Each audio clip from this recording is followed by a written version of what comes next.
Hello everyone, welcome to momentum classes. बेटा देखिए, last time हम लोगों ने 12th की सीरीज स्टार्ट की थी जिसके अंदर हमने प्रीवियस ईयर क्वेश्चन सीबीएसई हमने स्टार्ट किए थे डिस्कशन। तो आज हम क्वेश्चन नंबर 11 से स्टार्ट करते हैं। 10 क्वेश्चन हमारे लास्ट वीडियो में आप लोगों ने देखे होंगे, ठीक है, होप आपको समझ आए होंगे। तो नेक्स्ट वीडियो हम स्टार्ट करते हैं फ्रॉम द क्वेश्चन नंबर 11। देखिएगा, कंटिन्यू करते हैं बेटा। 2-point charges of +1 microcoulomb and +4 microcoulomb are kept 30 centimeter apart. Let us say here are the two charges. This is of magnitude +1 microcoulomb and this is of magnitude +4 microcoulomb. Are kept 30 centimeter apart, means here is a separation of 30 centimeter. Now we are converting it into meters. So 30 into 10 raised to power minus 2 meter. How far from the +1 microcoulomb charge on the line joining the two charges will the net electric field be 0?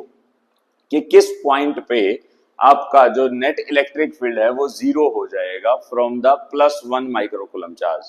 मान लीजिए बेटा, यहां से आपका x distance पे आपका field क्या हो जाएगा, 0। इस पॉइंट पे अगर आपका फील्ड 0 हो जाएगा तो let the distance be equals to x and the remaining distance is equals to 30 minus x। ठीक है, अब सीधी सीधी से एक बात है, देखिएगा, दो चार्जेस हैं, both are positive in nature. दोनों अगर पॉजिटिव है तो एक दूसरे को रिपेल करेंगे, सिंपल सा, ठीक है, सिंपल सा फंडा है इनका कि similar charges repel each other while dissimilar charges attract each other. ये तो चार्जेस की प्रॉपर्टीज हैं। तो उन्हीं प्रॉपर्टीज के बिहाफ पे हम लोग बात करते हैं कि इस पॉइंट पे अगर मैं फील्ड को रिप्रेजेंट करता हूं ड्यू टू द चार्ज +1, तो ये जो बेटा फील्ड लगाएगा वो कैसा लगाएगा, रिपल्सिव। तो this field will be E1। Similarly ये जो इसके ऊपर फील्ड लगाएगा बेटा, ये कैसा लगाएगा, अपोजिट, रिपल्सिव, यानी कि E2। Means when both the fields should be equal and opposite to each other, कि जब दोनों की वैल्यूज क्या है बेटा, इक्वल और अपोजिट आ जाएं, तो उस केस में नेट इलेक्ट्रिक फील्ड क्या होगा, 0। तो यहाँ पे हम लोग बात करते हैं कि इनका जो फील्ड है बेटा वो क्या है, आपका मैग्नीट्यूड में इक्वल होगा। तो फील्ड के लिए हम फॉर्मूला अप्लाई करते हैं। देखिएगा, हम लोगों ने पढ़ा है electric field E is equals to KQ/R²। अगर इलेक्ट्रिक फील्ड आपका KQ/R² के इक्वल है तो यहाँ पे हम लोग अप्लाई करते हैं। देखिएगा, E1 is equals to KQ, यानी कि 1 into 10 raised to power minus 6 divided by R² and R is X here. Similarly, electric field E2 is equals to K into Q, यानी कि 4 into 10 raised to power minus 6 divided by 30 into 10 raised to power minus 2 minus X whole square। ठीक है बेटा, अब above equation से हमें क्या करना है, दोनों इनके जो इलेक्ट्रिक फील्ड्स आए हैं उनके मैग्नीट्यूड्स को इक्वेट करना है। तो दोनों को इक्वेट कर देते हैं। Equation will become K into 10 raised to power minus 6 divided by X² is equals to 4K into 10 raised to power minus 6 divided by 30 centimetre minus में x²। ठीक है, ये इक्वेशन बन गई। अब इस इक्वेशन में देखिएगा बेटा, 10 raised to power minus 6 से -6 कैंसिल, k से आपका k कैंसिल, क्रॉस मल्टीप्लाई कर देते हैं। By cross multiplying we get 30 into 10 raised to power minus 2 minus x whole square is equals to 4x²। So taking root on both sides, बेटा दोनों तरफ हम रूट को ले लेते हैं। तो taking square root on both sides we get 30 into 10 raised to power minus 2 minus x is equals to 2x। So 30 into 10 raised to power minus 2 is equals to, बेटा ये वाला x को इधर ले आएंगे तो कितना हो गया, 3x। So x is equals to 10 into 10 raised to power minus 2 which is equals to 10 centimeter। Means the electric field will be 0 at a distance of 10 centimeter from the 1 coulomb charge. तो यानी कि जो आपका +1 coulomb charge था, तो हमारा answer यहाँ पे क्या आ गया बेटा, 10 सेंटीमीटर। के जो आपका +1 पॉजिटिव 1 चार्ज था, उस 1 माइक्रोकूलम के चार्ज से आपका 10 सेंटीमीटर दूर फील्ड क्या हो जाएगा, 0।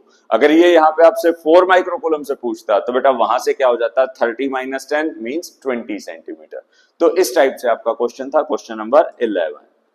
नेक्स्ट हम लोग मूव करते हैं बेटा क्वेश्चन नंबर 12 पे। तो देखिएगा, ये कह रहा है थिन सर्कुलर रिंग है, radius r is charged uniformly so that it's linear charge density is lambda.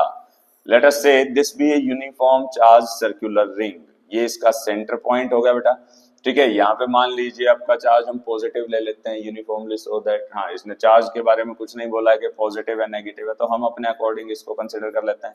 तो हमने इसके ऊपर यूनिफॉर्म पॉजिटिव चार्ज काउंट कर लिया, ठीक है बेटा। तो इसके ऊपर ये ऐसे पूरे सरफेस पे यूनिफॉर्म चार्ज प्रेजेंट है, यूनिफॉर्म डिस्ट्रीब्यूशन है। तो यहाँ पे जो इसकी सरफेस चार्ज डेंसिटी यानी कि जो लेंथ वाइज वो है आपका डिस्ट्रीब्यूशन है, वो क्या है आपकी लैम्डा। यानी कि यहाँ पे आपने डिफाइन किया है कि linear charge density is equals to lambda, कि जो इसकी लीनियर चार्ज डेंसिटी है बेटा वो किसके इक्वल है, लैम्डा के इक्वल है। Derive an expression for the electric field at a point P at distance x from it along the axis of the ring। तो बेटा axis of the ring की बात करते हैं, ये axis हो गई, ये पॉइंट आपका मान लेते हैं यहाँ पे कोई भी पॉइंट P हो गया है, ठीक है। P पॉइंट आपका x डिस्टेंस पे है, ये आपका डिस्टेंस x हमने डिफाइन कर दिया है यहाँ पे, ठीक है। रेडियस इसका r हो गया बेटा, यानी कि ये जो रेडियस है ये आपका r हो गया है। तो यहाँ पे मैं एक स्मॉल लेंथ एलिमेंट को फाइंड करता हूँ। इस स्मॉल लेंथ एलिमेंट dl के लिए जो मेरा इलेक्ट्रिक फील्ड बनेगा बेटा वो इधर बनेगा एक स्मॉल इलेक्ट्रिक फील्ड de। क्या वैल्यू आ जाएगी यहाँ पे इसकी, de वैल्यू आ जाएगी। इस de को सोल्व करते हैं बेटा। देखिएगा अगर मैं बात करता हूँ de के लिए, यानी कि द स्मॉल इलेक्ट्रिक फील्ड, यहाँ पे लिख भी सकते हैं हम इसको, the small electric field due to a length element dl, ठीक है बेटा। dl लेंथ एलिमेंट है, इसकी वजह से एक स्मॉल इलेक्ट्रिक फील्ड क्रिएट हुआ है। तो वो स्मॉल इलेक्ट्रिक फील्ड किसके इक्वल होगा, मान लीजिए इसके ऊपर चार्ज कितना बेटा dq, तो k dq डिवाइडेड बाय में r स्क्वायर।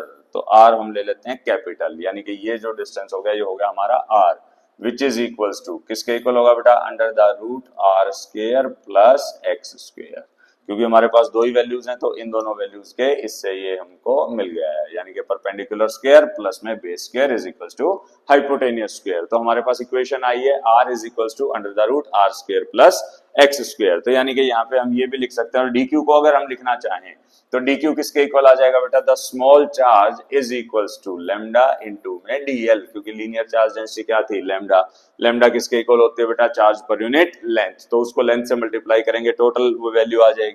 तो यहाँ पे हम इसको लिख सकते हैं k lambda dl divided by क्या आ जाएगा, r square plus x square under the root, और उसका क्या स्क्वायर, तो स्क्वायर से रूट कैंसिल हो गया, तो वैल्यू आ गई आपके पास k lambda dl r square divided by r square plus x square, ठीक है। अब देखिएगा बेटा, इसको अगर हम कंपोनेंट्स में रिजॉल्व करते हैं तो यहाँ पे एक कंपोनेंट आएगा आपका डी, ये एंगल अगर मैं थीटा मान लो तो ये एंगल भी आपका थीटा है, तो यहाँ पे इक्वेशन क्या बन जाएगी, डी ई कॉस थीटा। इसी टाइप से यहाँ पे क्या बन जाएगी बेटा, डी ई साइन थीटा।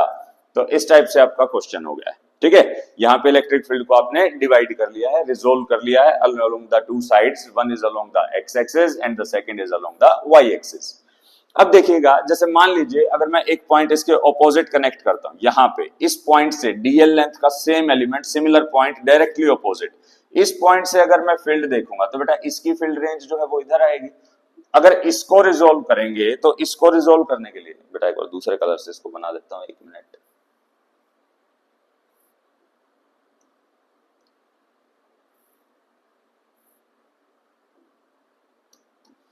तो इसकी जो फील्ड रेंज है बेटा वो फील्ड रेंज देखिएगा, इसके लिए भी फील्ड आपका इधर आएगा डीई। इस डीई को आप रिजोल्व करेंगे तो एक कंपोनेंट आपका आएगा डीई कॉस थीटा, एक कंपोनेंट आपका आएगा बेटा डीई साइन थीटा। इसका मतलब जितने भी डीई साइन थीटा कंपोनेंट्स हैं वो आपके कैंसिलाइज हो जाएंगे, because all are equal and opposite, क्योंकि हमने सारी कंडीशंस क्या ली हैं, आइडेंटिकल ली हैं। आइडेंटिकल कंडीशंस में सभी क्या होंगे, इक्वल एंड अपोजिट। तो उस इक्वल अपोजिट के सेंस में साइन साइन वाले कंपोनेंट आपके सब्ट्रैक्ट हो जाएंगे और कोस कोस वाले कंपोनेंट्स आपके एड ऑन हो जाएंगे। तो मींस हम यहां से कह सकते हैं कि जो ई नेट आएगा आपका, net electric field is equals to the summation of all the terms of de cos theta, यानी कि इन सब के सम के इक्वल होगा, ठीक है, डी ई कोस थीटा की जितनी भी टर्म्स है बेटा सबके सम के इक्वल होगा। तो यहाँ पे हम लोग बात करते हैं, अगर ये इसके इक्वल आता है यानी कि ये हमको कंडीशन देता है कि जो हमारा ई नेट आया है बेटा वो आया है समेशन की टर्म में। बट समेशन कब करते हैं, जब कोई भी क्वांटिटी कैसी हो, डिस्क्रीट हो, पार्ट्स में हो। यहाँ पे जो चार्ज है बेटा वो कैसा है, कॉन्टिन्यूअस है, यूनिफॉर्म कॉन्टिन्यूअस, ठीक है, यूनिफॉर्म है। तो उसकी वजह से हम इसको क्या बोलेंगे, समेशन किस में चेंज हो जाएगा, summation will change into integration. Summation किस में चेंज हो जाएगा बेटा, इंटीग्रेशन में, और किसके इक्वल हो जाएगा, डी ई कॉस थीटा। तो यहाँ पे बेटा इनकी वैल्यूज को सब्स्टिट्यूट कर देते हैं, देखिएगा k lambda dl divide by r square plus x square. अब हम बात करते हैं यहाँ पे कॉस थीटा की। तो कॉस थीटा किसके इक्वल होता है बेटा, बेस बाय हाइपोटेन्यूस। बेस कौन होता है, जिसके साथ एंगल डेवलप होता है। तो ये तो हो गया आपका x और ये हो गया आपका under the root are square plus x square. तो means x divided by under the root are square plus x square, ये वैल्यू हो गई बेटा आपकी cos थीटा की। तो यहाँ पे सब्स्टिट्यूट कर देते हैं x divided by under the root are square plus x square and whole integration. अगर इसको मैं सॉल्व करता हूं तो देखिएगा यहाँ पे हम लोग वैल्यू लिखेंगे ई नेट, यानी कि जो नेट इलेक्ट्रिक फील्ड है that is equals to k lambda x divided by r square plus x square whole raise to power 3/2। तो इसकी जो पावर है बेटा देखिए, 1 पावर यहाँ थी, 1/2 यहाँ थी, तो 3/2। और इंटीग्रेशन किसका होगा, ओनली अलोंग द लेंथ। तो लेंथ वाइज इंटीग्रेशन है, लेंथ के लिए इसको इंटीग्रेट कर देते हैं। तो क्या वैल्यू आएगी बेटा, टोटल लेंथ की वैल्यू आ जाएगी। अब टोटल लेंथ किसकी लेंगे, लूप की लेंगे। लूप कौन है, सर्कुलर लूप है। सर्कुलर लूप के लिए जो लेंथ होगी वो कौन होगी, 2 पाई इंटू आर। कौन हो जाएगी बेटा उसकी, 2 पाई इंटू आर। यानी कि यहाँ पे हम लोगों ने किया है डीएल का इंटीग्रेशन। तो डीएल किसको रिप्रेजेंट करेगा, 2 पाई आर, यानी कि the circumference of the circle. तो सर्कल की सर्कमफ्रेंस को हमने रिप्रेजेंट किया, वो आ गई बेटा 2 पाई आर, ठीक है। तो उस तरीके से हमने इसको सोल्व कर लिया। तो लैम्डा इनटू में 2 पाई आर किसको रिप्रेजेंट करेगा बेटा, लैम्डा मल्टीप्लाइड बाय लेंथ, यानी कि लीनियर चार्ज डेंसिटी जो कि हमने पढ़ी थी कि lambda is equals to charge per unit length. तो चार्ज को अगर मैं लेंथ से डिवाइड करता हूं तो लैम्डा था, तो चार्ज किसके इक्वल आ जाएगा बेटा, लैम्डा मल्टीप्लाइड बाय लेंथ। और लेंथ कौन है यहाँ पे आपकी, 2 पाई आर। तो यानी कि यहां से ये चार्ज को रिप्रेजेंट करेगी, मतलब this term is equals to total q. तो टोटल क्यू को ये डिफाइन कर रही है। तो ई नेट जो है आपका वो किसके इक्वल होगा बेटा, यहाँ पे E net is equals to k q x divided by r square plus x square whole raise to power 3/2। तो ये आ गया बेटा आपका net electric field due to a uniformly charged ring. अब इसने क्या पूछा है बेटा, hence prove that at large distances, यानी कि जब x आपका बहुत बड़ा होगा R से, तो ring will behave like a point charge. तो देखते हैं क्या कंडीशन आती है। तो मान लीजिए बेटा यहाँ पे हम एक स्पेशल केस ऐड ऑन कर देते हैं। एक स्पेशल केस की हम लोग बात करते हैं कि उस स्पेशल केस में क्या पॉसिबिलिटीज होंगी। तो स्पेशल केस को हम अप्लाई करते हैं बेटा। स्पेशल केस में कंडीशन क्या है कि when R is much much greater than x, के R आपका x से बहुत ज्यादा बड़ा है, तो E जो नेट होगा वो किसके इक्वल होगा, के क्यू एक्स डिवाइडेड बाय, बेटा आर को हम नेग्लेक्ट कर देंगे। आर को नेग्लेक्ट करेंगे तो क्या आ जाएगा, एक्स का स्क्वायर और होल रेज टू पावर 3/2। तो 2 पावर से आपकी 2 पावर कैंसिल होगी, तो मतलब क्या हो गया, एक्स का क्यूब। अब ऊपर एक पावर थी और नीचे क्यूब था, तो बेटा नीचे क्या बच जाएगा, एक्स स्क्वायर। तो जब हम पॉइंट चार्ज के लिए बात करते हैं तो रिलेशन क्या आता है बेटा, के क्यू बाय में एक्स स्क्वायर। तो वही केस यहाँ पे पॉसिबल हुआ है। इसका मतलब यानी कि जैसे मान लीजिए ये एक सर्कुलर रिंग है, इस रिंग से एक छोटे से डिस्टेंस पे यहाँ पे इसकी एक्सिस पे आपको फील्ड फाइंड करना था, आपने कर लिया। लेकिन अगर यही चार्ज बहुत दूर हो जाएगा, छत तक हो गया, तो उस चीज के अंदर ये जो चार्ज है ये किसकी तरह बिहेव करेगा बेटा, as a small charge behave करेगा, क्योंकि इसका रेडियस क्या है, बहुत ही छोटा है। तो उस पॉइंट से इसने बोला है कि ये एक पॉइंट चार्ज की तरह बिहेव करेगा। तो वही कंडीशन यहाँ पे सक्सेसफुल हो गई कि अगर ये एक छोटे डिस्टेंस पे फाइंड करता है तो ये इक्वेशन है, लार्ज पे फाइंड करेगा तो ये इक्वेशन है, means it will behave like a point charge, यानी कि ये एक पॉइंट चार्ज की तरीके से बिहेव करेगा। क्लियर है बेटा। तो ये था आपका क्वेश्चन नंबर 12। तो इस टाइप से आपको इसका डेरिवेशन करना है। डेरिवेशन या क्वेश्चन आप कुछ भी कह सकते हैं, इसको इस टाइप से आपको सोल्व करना है, ठीक है। नेक्स्ट टॉपिक पे आते हैं हम लोग। नेक्स्ट क्वेश्चन क्या बोला है इसने, consider a system of n charges q1 q2 up to qn with position vectors r1 r2 up to rn relative to some origin o। ठीक है, तो देखिएगा भाई, सबसे पहले तो अपना एक सिस्टम ऑफ चार्जेस बनाते हैं। ये हो गया मान लो मेरा क्या, एक्स एक्सिस, वाई एक्सिस और जेड एक्सिस, यानी कि हमारा हो गया frame of reference, x axis, y axis और जेड एक्सिस, इस टाइप से। ये हो गया बेटा मेरा ओरिजिन। अब इस ओरिजिन के अकॉर्डिंगली अगर मैं बात करूं तो ये वाला हो गया मान लो मेरा पोजीशन वेक्टर r1, ठीक है। इस पे चार्ज हो गया बेटा मेरा यहाँ पे q1। ये हो गया बेटा मान लो r2 और इस पे चार्ज हो गया बेटा आपका q2।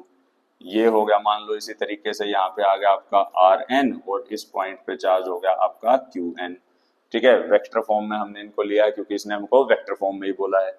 अब कंडीशन क्या है, deduce the expression for the net electric field at point P।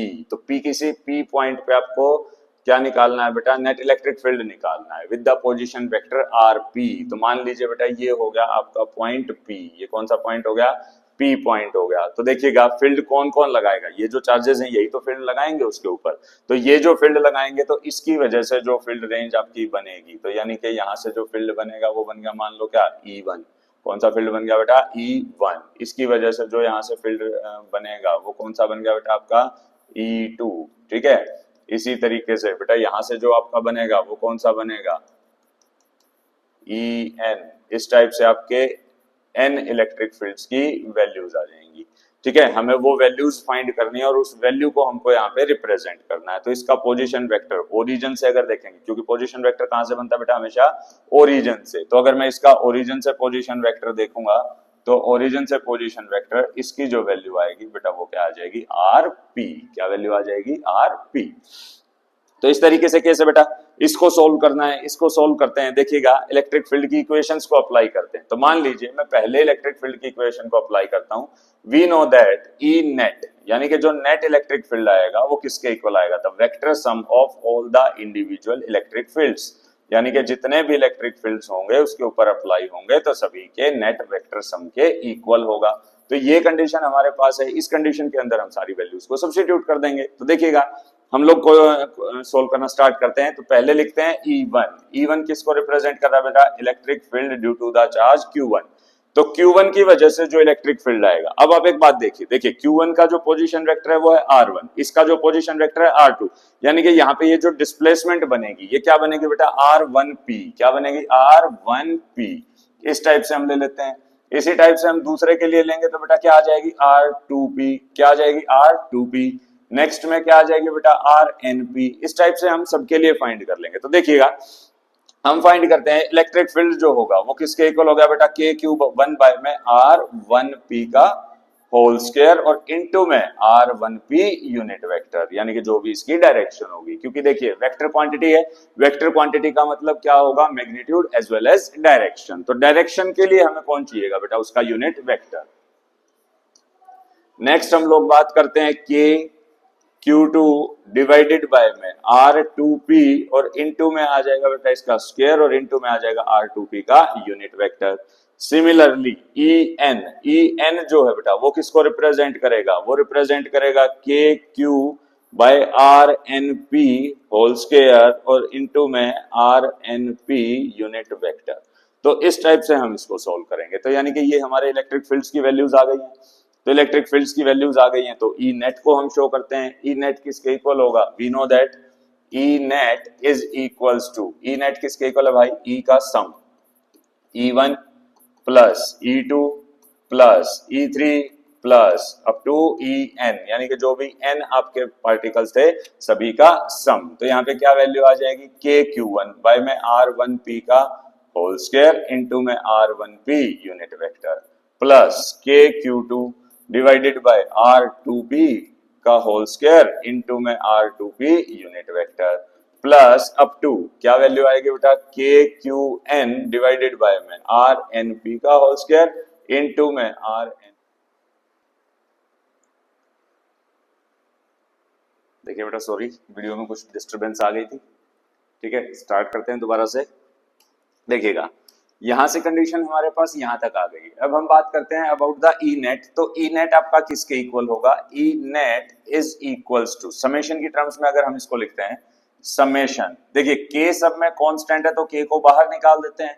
अंदर वैल्यू क्या बन जाएगी बेटा, q i summation q i divided by r i p whole square into RIP unit vector and where this I is from 1 to n, यानी कि इस I को 1 से n तक रिप्रेजेंट करेंगे और उस रिप्रेजेंटेशन के अकॉर्डिंगली ये हमारा फाइनल आंसर होगा. सो E net will be equals to K QI divided by RIP square into RIP unit vector where I is from 1 to n. बाकी सारी चीजें क्या है बेटा, कॉमन है, देखिए P भी कॉमन है, कांस्टेंट है, तो वो सेम रहेगा. तो इस टाइप से हमको ये क्वेश्चन करना है.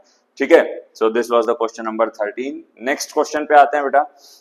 नेक्स्ट क्वेश्चन के अंदर इसने कंडीशन दी है, क्या बोला है, draw the pattern of electric field lines when a charge minus q is kept near an uncharged conducting plate. सबसे पहले देखिएगा, अगर एक माइनस चार्ज प्रेजेंट है आपके पास, यानी कि माइनस क्यू या प्लस क्यू, कोई भी एक किसी भी नेचर का चार्ज है, और उस चार्ज के अकॉर्डिंगली अगर हम इलेक्ट्रिक फील्ड लाइंस की बात करते हैं, तो हम लोगों ने पढ़ा है field lines are always perpendicular to the surface and directed inwards for the negative charge and directed outwards for the positive charge. तो इस टाइप से बेटा आपकी स्ट्रेट लाइंस हो जाएंगी. इन स्ट्रेट लाइंस को हम डिफाइन कर रहे हैं, these are the electric field lines. But यहाँ पे उसने एक कंडीशन डाली है, क्या कि एक अनचार्ज कंडक्टिंग प्लेट भी है. तो उस कंडक्टिंग प्लेट के लिए क्या इक्वेशन होगी, देखिएगा. लेट अस से कि ये एक आपकी अनचार्ज कंडक्टिंग प्लेट है और ये आपका एक नेगेटिव चार्ज क्यू प्रेजेंट है. तो इसके लिए यानी कि यहाँ पे एक कंडीशन आएगी कि प्लेट अगर आपकी कंडक्टिंग है तो ये क्या करेगी बेटा, चार्जेस को इंड्यूस करेगी, रीडिस्ट्रीब्यूट कराएगी. तो इस रीडिस्ट्रीब्यूशन की वजह से कुछ चार्जेस आपके जो पॉजिटिव हैं वो एक फेस पे आ जाएंगे, कुछ चार्जेस बेटा जो आपके नेगेटिव हैं वो आपके दूसरे फेस पे चले जाएंगे, यानी कि इस टाइप से इक्वेशन हो जाएगी. यहां से अगर मैं लाइंस की बात करता हूं तो वो लाइंस आपकी इस तरीके से ड्रॉ हो जाएंगी बेटा. These were the electric field lines and the directions of these lines will be from positive to negative, यानी कि ये हो जाएगी बेटा आपकी डायरेक्शन इस टाइप से. ठीक है, जो आपकी दूसरी लाइंस होंगी वो आपकी इस तरीके से आ जाएंगी, straight and perpendicular to the surface. तो दिस इज द कंडीशंस या this is the pattern for the electric field lines, कि जो भी इलेक्ट्रिक फील्ड लाइंस है, जब आप एक चार्ज प्लेट को या अनचार्ज कंडक्टिंग प्लेट को उसके नियर बाय रखते हैं तो कैसी कंडीशन आएगी, इस टाइप की कंडीशन आएगी. ठीक है बेटा, नेक्स्ट क्वेश्चन पे मूव करते हैं. यहाँ पे भी कंडीशन वही है, draw the pattern of electric field lines when A positive charge Q is kept near the uncharged conducting plate. यानी कि अब की बात चार्ज कैसा बेटा, पॉजिटिव है. तो पॉजिटिव चार्ज का मतलब क्या होगा, यहाँ पे पॉजिटिव क्यू हो जाएगा, उसकी वजह से यहाँ पे नेगेटिव इंड्यूस हो जाएगा और यहाँ पे पॉजिटिव. तो नेगेटिव इंड्यूस होगा तो डायरेक्शन ये हो जाएगी, यानी कि अब की बार डायरेक्शन रिवर्स हो जाएगी, पहले वाली डायरेक्शन इधर थी, सिर्फ इतना डिफरेंस आएगा, बाकी सारी चीजें सेम है, सेम पैटर्न रहेगा. क्लियर है.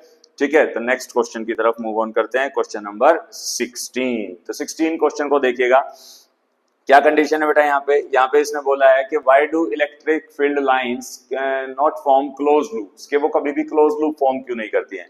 ये हम गोस थ्योरम के अकॉर्डिंगली अप्लाई करते हैं. देखिएगा, गोस थ्योरम आपने पढ़ी है बेटा, it is equals to E dot ds, यानी कि the surface integral E dot ds is equals to Q enclosed by epsilon naught. यानी कि ये वैल्यू आपकी जीरो नहीं है. अगर ये वैल्यू जीरो होती हर केस में तो उसका मतलब क्या है कि वहां पे आपकी डाइवर्जेंस जीरो हो जाती, डाइवर्जेंस जीरो हो जाती. बट यहाँ पे डाइवर्जेंस क्या है बेटा, नॉन जीरो है. डाइवर्जेंस नॉन जीरो है तो इसका मतलब क्या है, डाइवर्जेंस की कोई ना कोई वैल्यू है, यानी कि ये लाइंस क्या कर रही हैं, डाइवर्ज कर रही हैं. ये लाइंस कभी भी ऐसा नहीं होगा कि वापस से आएंगी, इसका मतलब है कि यहाँ पे डाइवर्जेंस नॉन जीरो है. तो means these lines always requires, या वी कैन से दैट कि डाइपोल के केस में तो ये जीरो हो सकते हैं, बट फॉर द मोनोपोल्स इनकी डाइवर्जेंस नॉन जीरो है, hence they can not form close loops. They always travels from positive to negative, यानी कि ये पॉजिटिव से नेगेटिव इस तरीके से ट्रेवल करती हैं. ठीक है, नेगेटिव से पॉजिटिव इनकी डायरेक्शन कभी भी डिफाइंड नहीं होती, इनसाइड द डाइपोल भी नहीं होती. तो इस वजह से ये आपकी कभी भी क्लोज लूप को फॉर्म नहीं करेंगी. So this is the condition. ठीक है बेटा, नेक्स्ट क्वेश्चन करते हैं. देखिएगा, why do electric field lines can never cross each other. बेटा मान लेते हैं कि जो इलेक्ट्रिक फील्ड लाइंस हैं वो किसी पॉइंट पे क्रॉस कर रही हैं. ये एक इलेक्ट्रिक फील्ड लाइन थी, ये आपकी दूसरी इलेक्ट्रिक फील्ड लाइन थी. मान लीजिए इन्होंने इस पॉइंट पे एक दूसरे को क्रॉस किया. जब ये एक दूसरे को क्रॉस कर रही हैं तो देखिएगा यहाँ पे टेंजेंट ये बनेगा और इस पॉइंट पे टेंजेंट आपका ये बनेगा. तो इस बात का मतलब क्या हुआ, हमने जब इलेक्ट्रिक फील्ड लाइंस को डिफाइन किया था क्या पढ़ा था कि these are the imaginary lines the tangent to which gives the direction of electric field, यानी कि इनका टेंजेंट हमें इलेक्ट्रिक फील्ड की डायरेक्शंस बताएगा। तो मान लीजिए अगर ये यहाँ पे क्रॉस करती हैं तो मतलब ये जो टेंजेंट है ये दो डायरेक्शंस को रिप्रेजेंट करता है, means two directions but only at a single point, two directions at a single point which is not possible. तो यानी कि दो डायरेक्शंस आपकी पॉसिबल नहीं है, तो दो डायरेक्शंस पॉसिबल नहीं है तो ये कंडीशन भी आपकी पॉसिबल नहीं है, यानी कि जो फील्ड लाइंस हैं वो कभी भी आपकी क्रॉस नहीं करेंगी। तो ये था क्वेश्चन नंबर आपका 17। नेक्स्ट क्वेश्चन पे मूव करते हैं बेटा, क्वेश्चन नंबर 18 देखिएगा। Two electric field lines can not cross each other and also they can not form close loops. वही दो क्वेश्चंस हैं, दोनों को मर्ज करके डाल दिया गया है। ये आपका 2020 में था, वो आपका 2014 में था, है ना, और लास्ट भी आपका 14 में था। तो मतलब 14 में ये इंडिविजुअल आए थे, 20 में ये इकट्ठे करके डाल दिए गए, सिर्फ इतना सा डिफरेंस था। नेक्स्ट है, a point charge plus q is kept in the vicinity of an uncharged conducting plate, sketch the electric field lines between the charge and the plate. बेटा सेम जो अभी क्वेश्चन किया था हमने चार्ज और conducting plate का, देखिएगा same वही पैटर्न है, यही पैटर्न आपका आएगा। तो यही क्वेश्चन आपका क्वेश्चन नंबर 19 है, ठीक है। तो चलिए नेक्स्ट क्वेश्चन पे मूव करते हैं बेटा।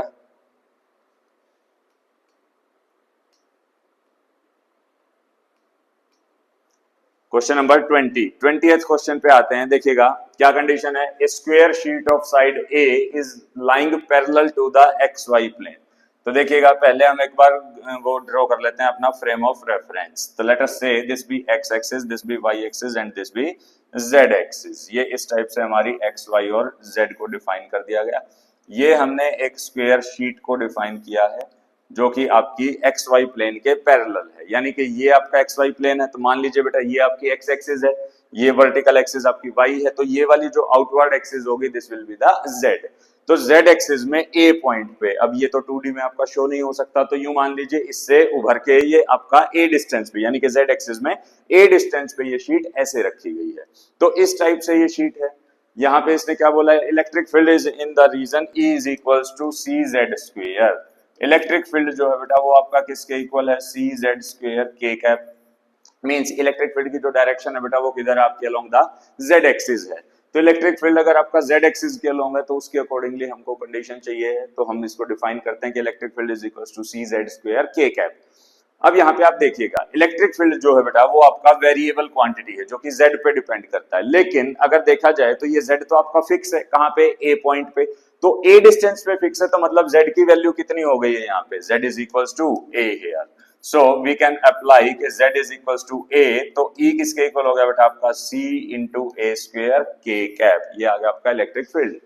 अब हमें चाहिए बेटा यहाँ पे फ्लक्स। फ्लक्स को अगर फाइंड करना है तो फ्लक्स को कैसे फाइंड करूंगा, फ्लक्स किसके इक्वल होगा, फ्लक्स है, ठीक है। यहाँ पे हम लोग बात कर लेते हैं कि जैसे कि E इंटू में ds, फ्लक्स को अगर हम फाइंड करते हैं तो देखिएगा किसके इक्वल आएगा बेटा, ये आ जाएगा E ds cos थीटा। किसके इक्वल आ जाएगा, E ds cos थीटा। तो cos थीटा के अकॉर्डिंगली कंडीशंस अप्लाई करते हैं। तो देखिएगा इक्वेशन क्या बनेगी, अभी अभी हमने ग्राफ पढ़ा था, ग्राफ के अंदर क्या दिखाया गया था कि जैसे कि ये हो गई आपकी x एक्सिस, ये हो गई आपकी y एक्सिस, ये हो गई आपकी z एक्सिस। अब इस कंडीशन के अकॉर्डिंगली हम लोगों ने क्या पढ़ा है कि ये आपकी शीट थी, ठीक है, जो भी आपकी शीट थी इस तरीके से थी। तो फील्ड की डायरेक्शन क्या थी बेटा, अलोंग द z एक्सिस। और एरिया वेक्टर की अगर मैं डायरेक्शन देखूं तो ऑलवेज परपेंडिकुलर एंड आउटवर्ड। तो परपेंडिकुलर आउटवर्ड किधर होगा, अलोंग z एक्सिस। तो means E and ds both lies in the same direction. अगर दोनों सेम डायरेक्शन में तो बेटा थीटा कितना हो गया आपका 0, और थीटा अगर आपका 0 है तो cos 0 कितना होता है आपका 1। तो cos 0 की 1 की कंडीशन आ गई, यानी कि यहाँ पे आ गया E इंटू में ds। तो E into ds is equals to किसके इक्वल होगा, यहाँ पे वैल्यू पुट कर देते हैं। E तो आपका कांस्टेंट हो गया है ca स्क्वायर, और ds किसके इक्वल होगा बेटा, ds is equals to dx into में dy, क्योंकि एरिया एलिमेंट की बात करते हैं तो एक एक्सिस आपकी x में है, एक वैल्यू आपकी y में है, तो दोनों को हमको इंटीग्रेट करना पड़ेगा। तो दोनों को इंटीग्रेट कर देते हैं, क्या वैल्यू आएगी, ca square integration dx integration dy, यानी कि लेंथ इंटू ब्रेड्थ, वो वाली कंडीशंस हम देखते हैं। तो ये आ गया बेटा cx स्क्वायर, dx का इंटीग्रेशन हो गया x, dy का इंटीग्रेशन हो गया y। Limits are from 0 to a, 0 to a। बेटा इनके अंदर लिमिट्स अप्लाई करूंगा तो क्या वैल्यू आएगी, ca square into a into a। तो मतलब a raise to power 4 into C, तो ये आंसर आ गया बेटा, a raise to power 4 into C. यानी कि यहाँ पे जो आपका ऑप्शन है उस ऑप्शन को चेक कर लेते हैं एक बार कि कौन सा ऑप्शन आपका है। तो यहाँ पे option A is the correct answer, a raise to power 4 into C, यानी कि a raise to power 4 into C क्या होगा आपका फाइनल आंसर होगा। ठीक है बेटा, ये हमारे 20 क्वेश्चंस तक हमने किए हैं इसको, ठीक है, बाकी हम नेक्स्ट वीडियो में करेंगे। Thank you.